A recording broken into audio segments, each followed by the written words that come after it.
Hi everyone, this is Jacob and it's finally Friday. Today we're going to start a two-part series on Wi-Fi 6, also known as 802.11ax, the new wireless protocol. In this first section we're going to go over what Wi-Fi 6 is, and next week we will go over what 802.11ax AP's Extreme is offering this year. So let's go ahead and jump into it. So a little bit of background on the different generations of Wi-Fi.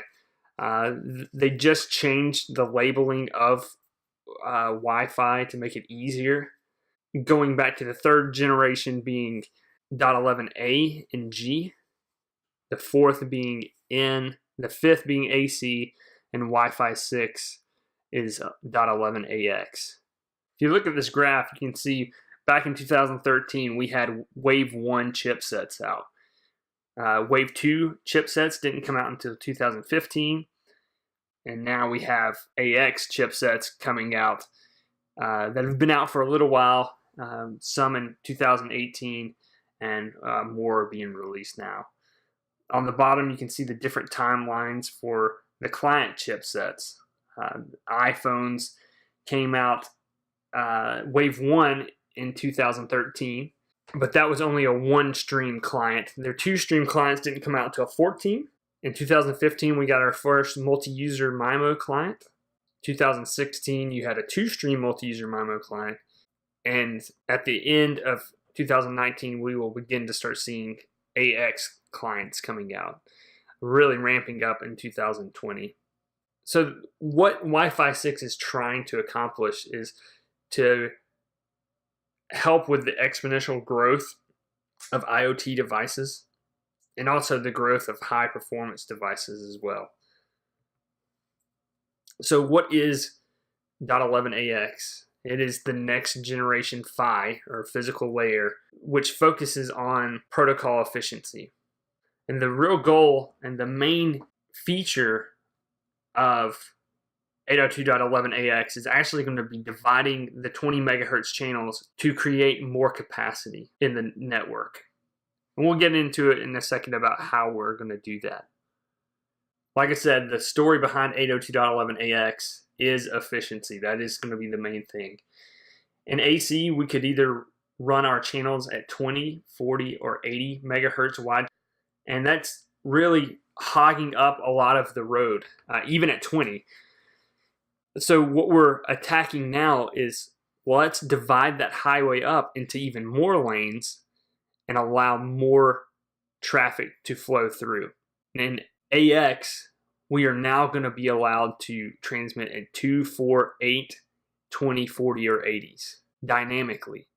So it will be constantly switching how wide the channels are when you're using 802.11ax, which will make getting a data rate very hard because it'll be constantly changing every second how wide your channel is, because the ultimate goal is to get more people talking.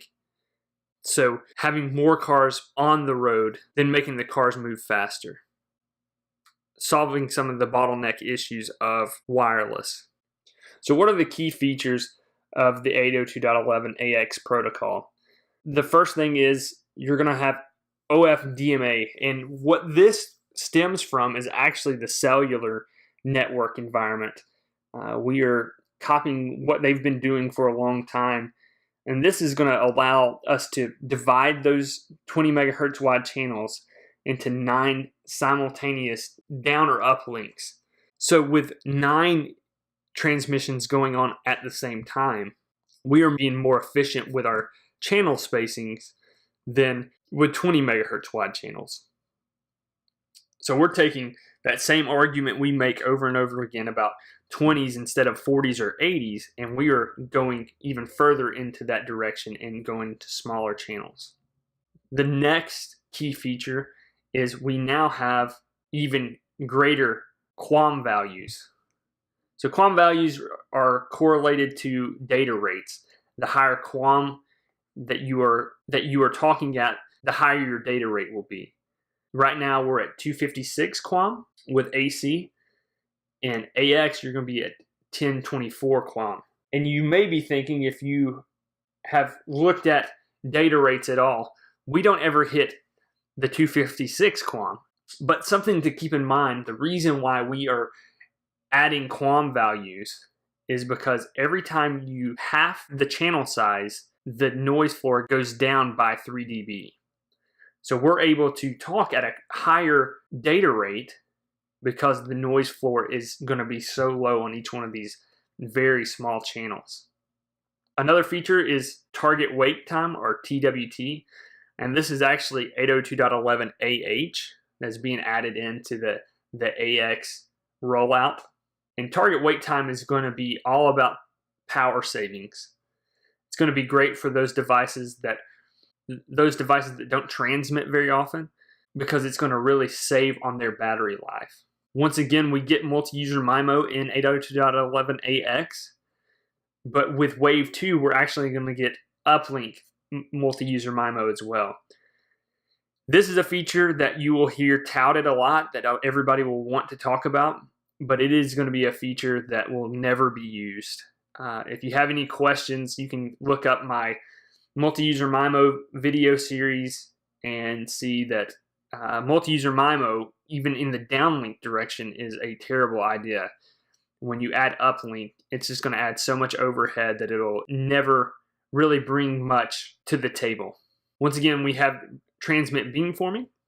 Another key feature of AX is that it's actually going to improve outdoor operations. It's going to do this by changing the packet format. It's actually going to take the weakest part of the packets and retransmit it to make it more robust. So that's going to help out in outdoor operations. And the last key feature is spatial reuse.